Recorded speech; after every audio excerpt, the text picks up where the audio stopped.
Afghanistan, a land that, upon hearing its name, immediately conjures up images of war, devastation, and crisis in our minds. A country that has known no peace for decades, with its people spending most of their lives amidst smoke and fire. But now, after years of chaos, a relative stability has taken root. The Taliban, despite all opposition, have returned to power and claim to have restored security to Afghanistan.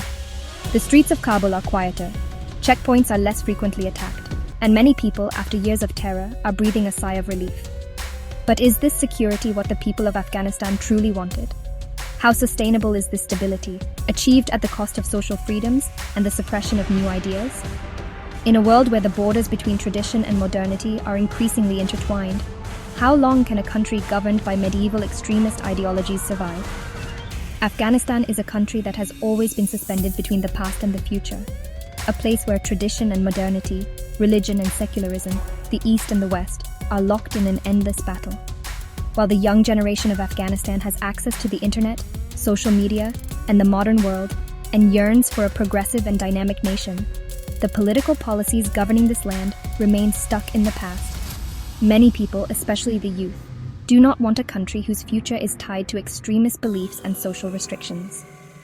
In today's world where people seek progress, well-being, and freedom, how long can a government that seeks to keep society in the grip of rigid, closed ideologies survive? However, perhaps the problem of Afghanistan is not only the Taliban. Maybe this land has been suffering from a larger issue from the very beginning, a problem called geography, history, and global politics. Is Afghanistan truly cursed, or is it simply a victim of the conditions that have been created for it over the centuries? Let us delve into the depths of this land's history, politics, and geography to uncover what has brought Afghanistan to this point.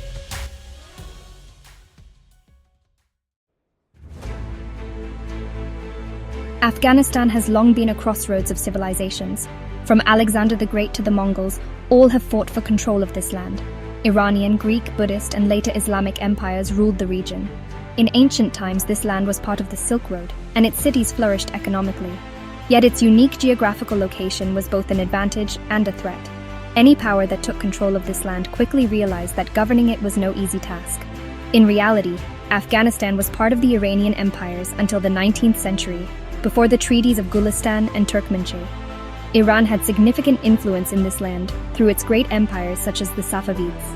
However, with political changes in the 19th century, especially after the Iran-Britain Wars, Afghanistan gradually became more independent and was recognized as a separate region on political and geographical maps.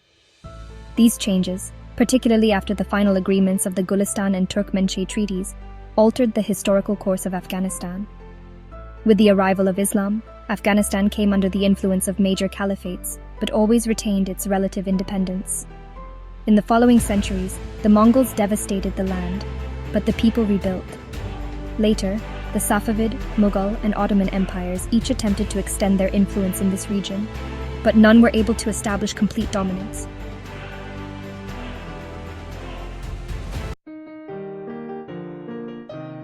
Afghanistan is a country with a complex tribal structure, with the history and culture of its people deeply influenced by this characteristic. In this land, more than 140 ethnic groups with different languages and cultures live, the largest of which are Pashtuns, Tajiks, Hazaras, and Uzbeks. The Pashtuns, the largest ethnic group in Afghanistan, are known for the Pashtunwali system, a traditional code of ethics that governs how disputes and tribal conflicts are resolved. The Taliban, who emerged from this tribal structure, and the Pashtunwali principles, entered the political and military scene of Afghanistan in the 1990s. This group was primarily composed of Pashtuns and aimed to establish an Islamic government based on Sharia law.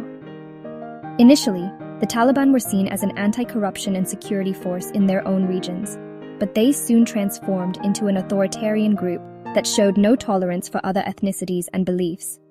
Despite the Taliban's control over regions in the south and east of Afghanistan, the country's complex tribal structure and ethnic conflicts prevented them from dominating the entire country. Opponents of the Taliban, particularly in the north and center, mostly made up of Tajiks, Hazaras, and Uzbeks, fiercely fought against the group, and these ethnic divisions contributed to Afghanistan's ongoing internal and external conflicts.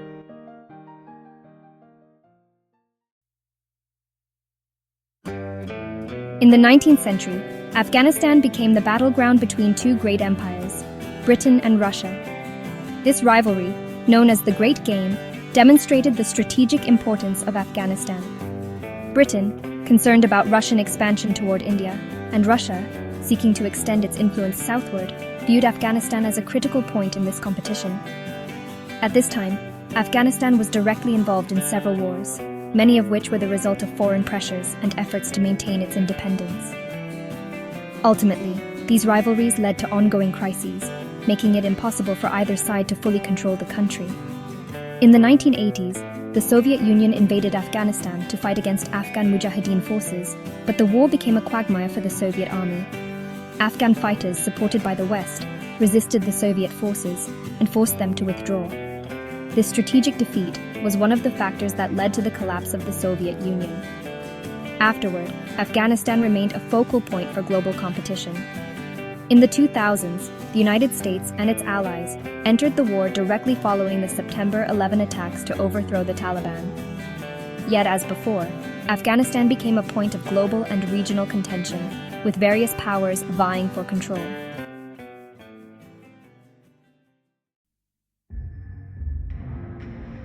Afghanistan is rich in natural resources, including lithium, copper, gold, gemstones, and natural gas, making it one of the largest natural reserves in the world. However, instead of being a path to development and prosperity, these resources have become a significant challenge for the country. Historically, Afghanistan has suffered from a lack of infrastructure to exploit these resources. Endless wars, widespread corruption, and political instability have prevented these riches from translating into income and progress for the Afghan people. Instead of serving as a tool for economic flourishing, Afghanistan's natural resources have become a source of more wars and foreign interventions. In recent decades, global and regional powers, especially China and Russia, have sought to capitalize on these resources, particularly after the US withdrawal from Afghanistan. While foreign governments vie for access to these resources, the Afghan people continue to suffer in poverty and instability. Especially in areas where mines are located, local populations receive no economic benefits and remain caught up in security and economic struggles.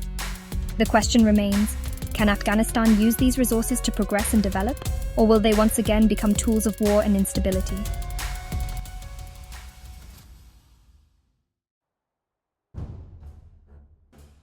Afghanistan's future is at a critical juncture. After years of war and complex political changes, the country faces a major decision. The Taliban have once again seized power, and this time they seem intent on playing a more significant role in governing the country. However, the people of Afghanistan are not mere spectators. They continue to demand change and improvement in their circumstances. Whether the Taliban can fulfill these demands is still uncertain. Within Afghanistan, the youth and newer generations are seeking new opportunities. They no longer have the same old hopes and dreams for life in their homeland. They now seek opportunities for education, jobs, and living in conditions that are less defined by the crises of war and economic instability.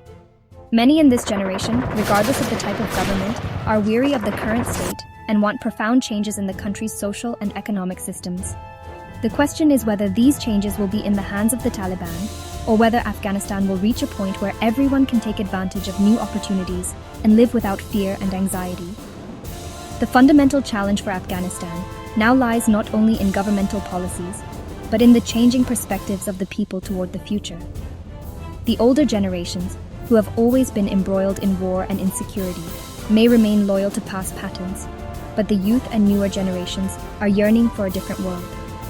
These social transformations, rooted in cultural changes and modern needs, could be the driving force for the country's transformation. Can the Taliban keep pace with these changes? Or will they face increasing challenges that prevent progress and the fulfillment of the people's aspirations?